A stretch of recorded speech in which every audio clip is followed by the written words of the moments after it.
at 6.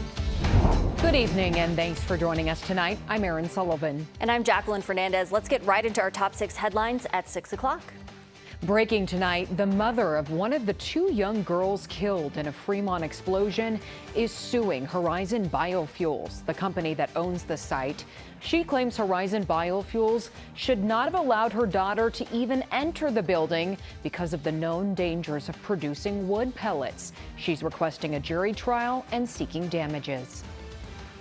Police arrested a man after a standoff at an Omaha apartment. Authorities say they received a report of a person being held against their will around 10 o'clock last night. When officers showed up early this morning, they say the alleged victim ran out and the man barricaded himself inside. A SWAT team helped take 36-year-old Charles Reed into custody. Union Pacific wasted no time in starting to rebuild a bridge that collapsed, impacting Nebraska's rail lines. Lincoln Fire says an out-of-control campfire lit the century-old railroad bridge on fire on Monday, causing the collapse. UP estimates the fire cost $7 million in damage. Breaking within the hour, Hillary Clinton telling reporters some of what happened in today's closed-door congressional deposition on the Jeffrey Epstein investigation.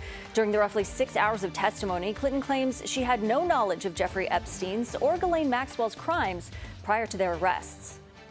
The Trump administration filed an emergency appeal asking the Supreme Court to end immigration protections for thousands of Syrians.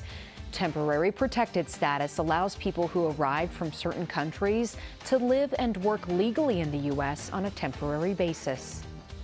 Middle schools in the Papillion-La Vista School District launched a new mental health curriculum, and staff say they're already seeing the benefits. The program focuses on skills students need to take care of themselves and each other. The district plans to continue to expand the program to other grade levels in the future. We are on first alert for some snow.